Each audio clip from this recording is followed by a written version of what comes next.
November 2025 might be the biggest movie month in years. Monsters, mysteries, and a few long-awaited sequels, all dropping back-to-back.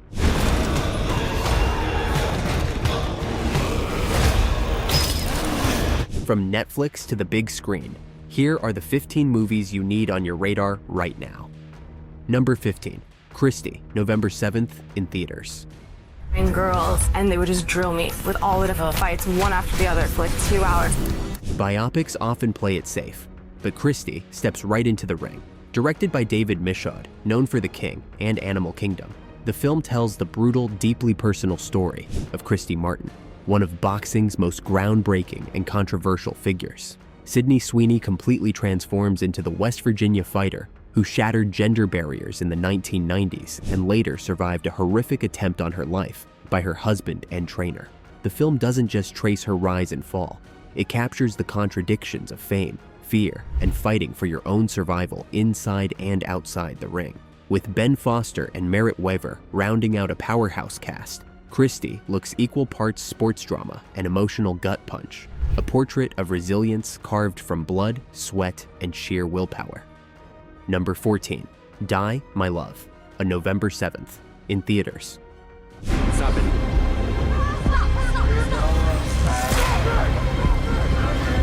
Lynn Ramsey doesn't make many films, but when she does, they linger. Die, My Love marks her first feature in nearly a decade, a psychological black comedy that pairs Jennifer Lawrence and Robert Pattinson in what early viewers are calling one of the year's most intense and unpredictable performances. Based on Ariana Harwich's novel, the film follows a young mother spiraling into psychosis after moving to rural Montana, her mind fracturing under the weight of isolation and identity loss. Ramsey shoots it like a fever dream, grainy 35mm, claustrophobic frames, and jolts of dark humor that feel both painful and absurd. Critics at Cannes hailed Lawrence's performance as career-defining, capturing love, rage, and madness with brutal honesty. It's raw, risky filmmaking, the kind that makes you squirm and stare. Number 13, Keeper, November 14th in theaters.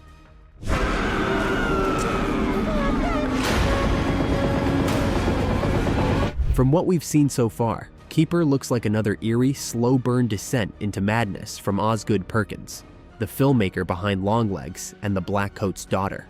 The trailer teases the kind of dread Perkins is known for: lingering silences, surreal imagery, and a sense that something ancient is watching just beyond the frame.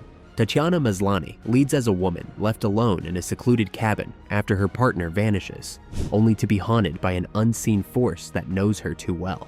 It's shot on location in Vancouver with that cold, isolated beauty Perkins loves, and early buzz suggests it leans heavier into the surreal than his previous work. If Longlegs was his breakout, Keeper could be the one that cements him as modern horror's quietest nightmare architect. Number 12, The Family Plan 2, November 21st on Apple TV.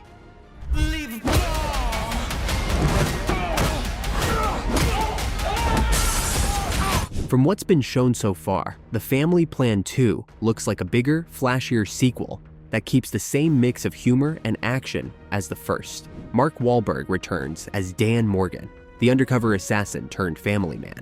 And this time, the chaos follows the Morgans on a European Christmas vacation that goes wildly off the rails.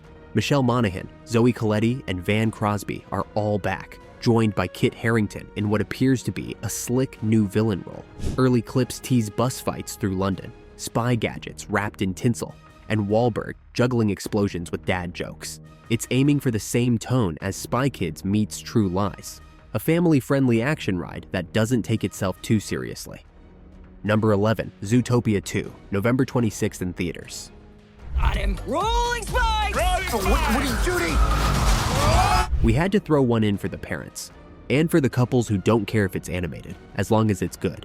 Zootopia 2 looks like Disney's return to form, bringing back the charm, humor, and chemistry that made the original a classic. Judy Hopps and Nick Wilde are back on the beat, this time chasing down a mysterious reptilian newcomer, voiced by Ke Huy Quan. The animation looks sharper, the jokes land quick, and Shakira's back with a new song that's already going viral. From what's been shown, it's colorful, fast-paced, and packed with heart, everything a family movie should be. Whether you've got kids or you're just reliving your inner child, this one's going to be the perfect holiday escape. Number 10, Playdate, November 12th on Prime Video. We're gonna make such a good team. Sometimes the best action movies are the ones that don't take themselves seriously, and Playdate looks like exactly that. From what we've seen, this Amazon original throws Kevin James and Alan Ritchson together as two suburban dads who accidentally get tangled in an international spy mess during their kids' playdate. It's Taken meets Daddy Daycare, packed with over-the-top brawls, dad jokes, and a surprising amount of explosions for a movie set in cul-de-sacs. Isla Fisher and Sarah Chaka round out the cast, bringing some heart and chaos to the madness. Directed by Luke Greenfield, Playdate feels like old-school fun, loud, goofy, and perfect for turning your brain off after work. Think backyard barbecue energy with mercenaries on the menu. Number 9, Nuremberg, November 7th, in theaters. Dr. Kelly, Central Command thinks you're some kind of hotshot head shrinker. You will... Nuremberg looks like one of those rare historical dramas that feels both massive in scale and razor-sharp in focus. Directed by James Vanderbilt, it follows psychiatrist Douglas Kelly, played by Rami Malek, as he's assigned to evaluate the mental state of Nazi war criminals during the Nuremberg trials. But the real electricity seems to come from his psychological chess match with Hermann Goering, portrayed by Russell Crowe in what early reactions are calling one of his most haunting performances in years. The trailer teases dimly lit interrogation rooms, tension thick enough to cut, and a story that blurs the line between sanity and evil. It's prestige filmmaking through and through, classically shot, morally complex, and powered by two powerhouse performances destined for awards buzz. Number 8, Eternity, November 14th, in theaters. Here where we end up, as long as we're together. It's not a competition. Eternity might just be this year's most original love story, with a twist that literally lasts forever. The film imagines an afterlife where everyone gets 1 week to decide who they'll spend eternity with. Elizabeth Olsen stars as Joan, torn between her first love, Callum Turner, and the husband she built a life with, Miles Teller. It's part romance, part fantasy, part existential comedy, with that signature balance of whimsy and ache. The visuals are bright and surreal, the tone bittersweet but charming, and early festival buzz says Olsen delivers one of her best performances yet. Directed by David Frayne, Eternity looks like The Good Place meets Past Lives, asking the impossible question, if you could relive forever with one person, who would it be? Number 7, The Running Man, November 14th in theaters.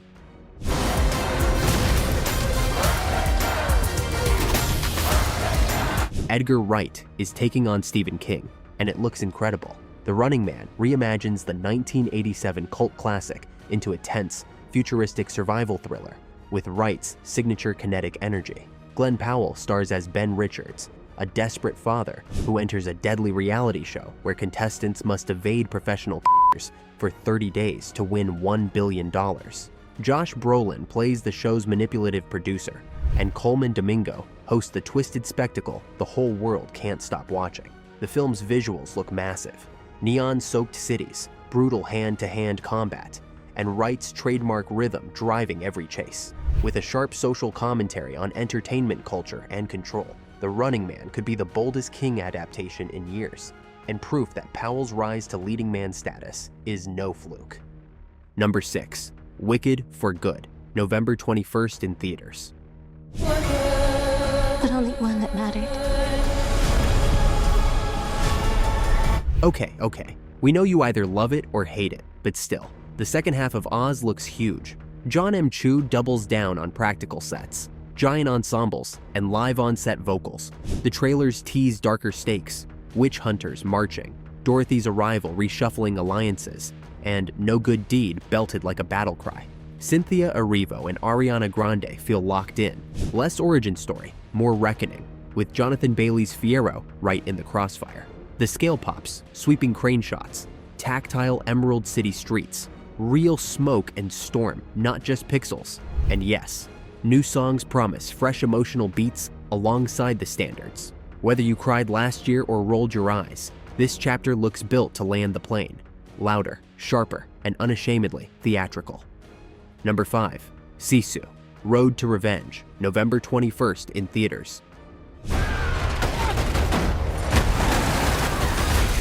The real ones know, when Tommy Corpy shows up, somebody's not walking away. From what we've seen and heard so far, the Sisu sequel keeps the recipe lean and mean.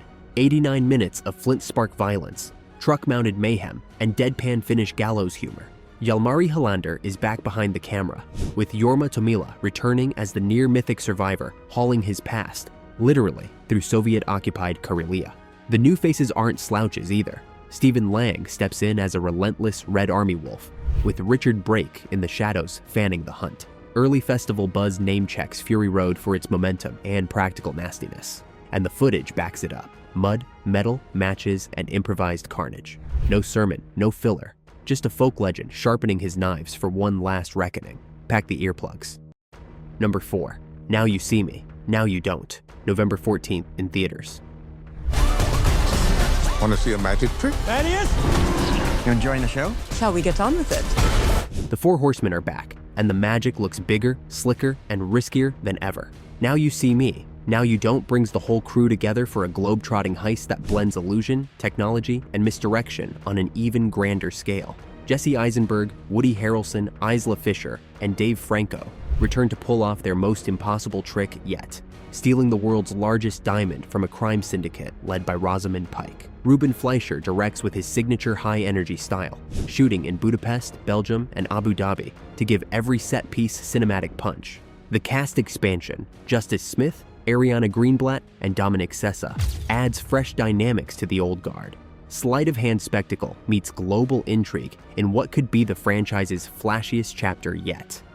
Number 3, Predator: Badlands, November 7th in theaters.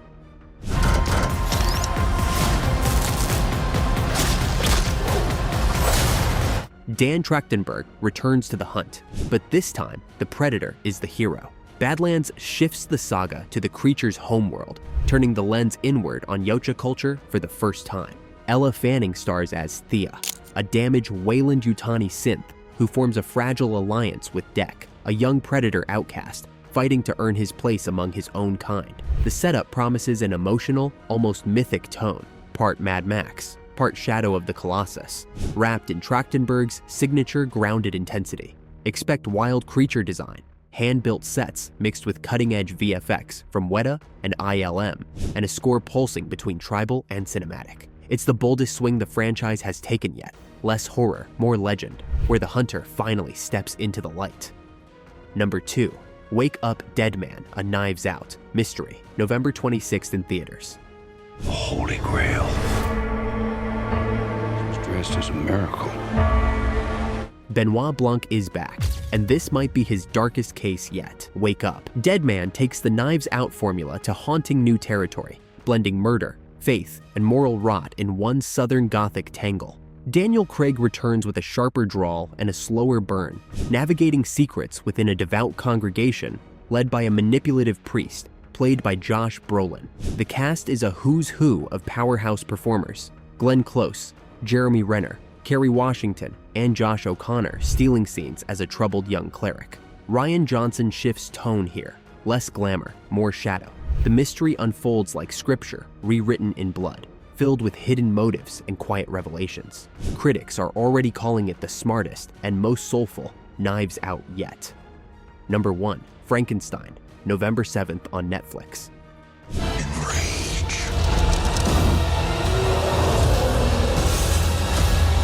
Guillermo del Toro's Frankenstein isn't just another monster movie, it's a resurrection of Gothic cinema itself.